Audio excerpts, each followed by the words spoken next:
이런 글이 있습니다. 질문하는 인생이 되라. 인생에서 가장 중요한 것 중 하나는 질문할 능력을 기르는 것입니다. 인생은 질문하는 것만큼 사라진다. 여러분 그렇습니다. 인생을 살아갈 때 깊이 있는 질문이 인생을 완전히 바꾸게 됩니다. 수업 시간에 질문을 열심히 하는 학생은 공부를 잘할 확률이 높습니다. 유대인 학습법은 우리나라 다르죠. 우리나라는 학교 와서 뭐 배우고 왔니 하지만 그들은 학교 와서 무엇을 물어보고 왔니? 거기서 진짜 실력이 생기는 것이죠. 그래서 노벨 수상자를 가장 많이 배출하는 민족이 되었습니다. 역사상 위대한 발견도 대부분 질문에서 시작되었습니다. 수많은 사람들이 사과나무에서 떨어진 것을 보지 않았습니까? 하지만 질문하는 사람은 하나였습니다. 왜 사과가 떨어질까? 이 의미를 묻는 질문 때문에 뉴턴만이 중력의 법칙을 발견하게 된 것입니다. 오늘 본문은 바로 질문에 관한 본문입니다. 하나님은 에스겔 선지자의 여러 가지 행동들을 통하여 이스라엘 백성들이 그 모습을 보고 질문하기 원하였습니다. 왜 이런 행동을 하느냐? 그래서 그 질문을 통하여 그들이 죄를 깨닫고 회개하고 민족 전체가 살기를 원하셨던 것입니다. 질문이 생명을 살리는 것입니다. 질문이 인생을 바꾸는 것입니다. 질문이 민족의 운명을 변화시키고 하나님께로 돌이키게 되는 역사를 이루게 되는 시발점이 되기 때문인 것입니다. 사랑하는 여러분, 이처럼 질문이 중요합니다. 하나님은 질문을 굉장히 중요시하게 여기십니다. 에스겔이 토판에 그림을 그리고 수염과 머리카락을 칼로 치고 포로로 끌려가는 모습 등은 이런 여러 가지 행위를 통해서 얻고자 했던 것은 하나님의 말씀에 전혀 관심이 없는 백성들이 에스겔의 이 행위들을 보면서 너의 행위가 무엇이냐? 그 질문을 얻어내기 위함이었습니다. 이런 의미에서 에스겔의 행위를 통한 메시지 전달은 일단은 성공적이었습니다. 백성들이 에스겔에게 질문을 하게 된 것입니다. 인자야, 이스라엘 족속 그 패역한 족속이 내게 묻기를 무엇을 하느냐 하지 아니하더냐. 비록 패역한 족속이지만 말씀에 대해서는 전혀 관심이 없지만 에스겔 선자 행동에 대해서 그 의미를 묻는다는 것입니다. 에스겔은 그들로 하여금 그 의미를 묻도록 하기 위해서 이 기괴한 행동을 해야만 했습니다.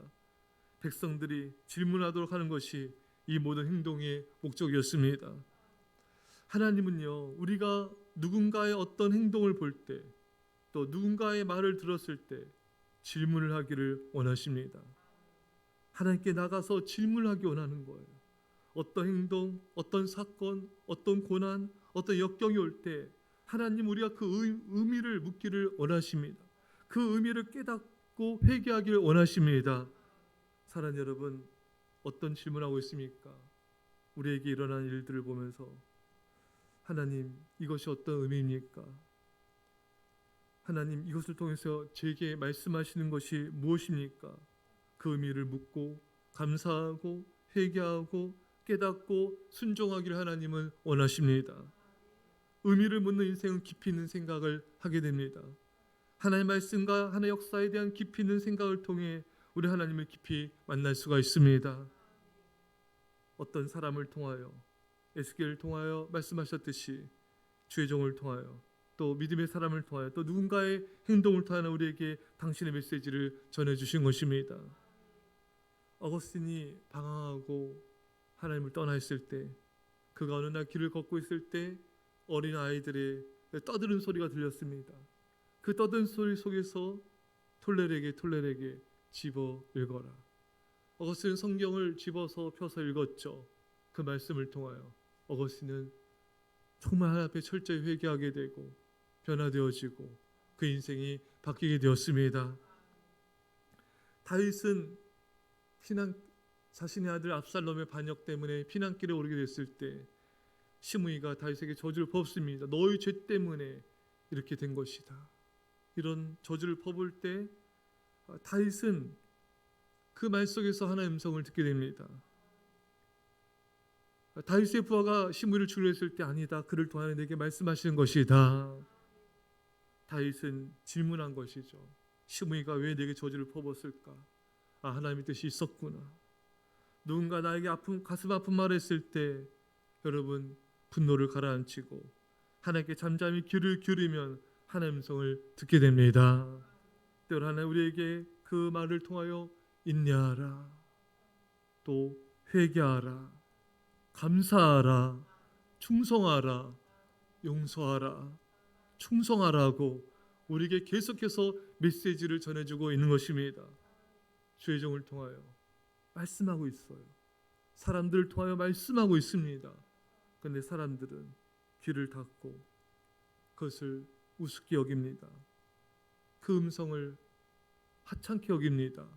하지만 그 음성을 듣지 않은 기간만큼, 듣지 않은 경중만큼 그 대가를 반드시 치르게 된다고 하나님 말씀하고 있습니다. 물론 우리가 회개하면은 우리 죄보다는 덜 치르게 됩니다. 시편 말씀에 우리 죄대로 갚지는 않으시고, 하지만 그 기간만큼, 그 횟수만큼, 그 경중만큼 하나님은 우리로 하여금 그것을 깨닫게 하시도록, 돌이킬 수 있도록 그 대가를 치르게 하시고 우리를 살리기 위해서 하나님의 음성을 들려주신 것입니다. 여러분, 주의 종의 말을 쉽게 여기지 마십시오. 믿음의 사람의 권면을 가볍게 여기지 마십시오. 그 속에는 하나님의 메시지가 있습니다. 하나님의 음성이 있습니다. 하나님의 뜻이 있습니다. 그 소리는 빨리 듣고 우리는 회개하고 감사하고 순종해야 됩니다. 우리는 하나님 앞에서 질문하는 인생을 살아야 됩니다. 왜 죄종으로부터, 왜 그 사람으로부터 이 소리를 듣게 하셨을까? 왜 이 말씀을 들려주실까? 왜 이 상황을 허락하셨을까? 왜 이런 고난과 역경을 주셨을까? 하나님 앞에서 질문하는 인생을 살면은 하나님이 그 질문에 답을 해주십니다. 말씀 가운데 답해 주십니다. 기도 중에 말씀해 주십니다. 믿음의 사람을 통하여 우리에게 하나님께서 그 뜻을 깨닫게 해주십니다.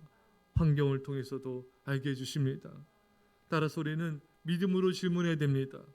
의심과 불신이 아닌 믿음으로 하나님의 뜻을 알고자 하는 마음으로 질문할 때 하나님의 음성이 임하게 되고 놀라운 역사가 나타나게 됩니다. 믿음으로 질문할 때 믿음의 새로운 세상이 펼쳐지게 됩니다. 기도합시다. 하나님 아버지, 하나님께서 에스겔 선지자의 모든 행동들을 통하여 이스라엘 백성들이 질문하기를 원하셨고 그 질문을 통해 하나님의 뜻을 깨닫고 회개하기를 원하셨습니다. 그래서 살기를 원하고 생명 얻기를 원하셨습니다. 주님, 우리가 아버지 하나님께서 우리에게 죄종을 통하여 또한 믿음의 사람들을 통하여 하나님께서 또 말씀을 우리에게 말씀하실 때 주여 가벼이 여기지 않게 하여 주옵소서. 즉시 깨닫고 순종하게 하옵소서. 질문하게 하여 주옵소서. 그 질문을 통하여 주의 음성을 듣게 하여 주옵소서. 이 새벽의 회개 역사, 감사 역사, 주의 놀라운 세상이 믿음 역사가 펼쳐진 역사가 일어나게 하여 주옵소서. 감사드리며 예수님의 이름으로 기도합나이다. 아멘.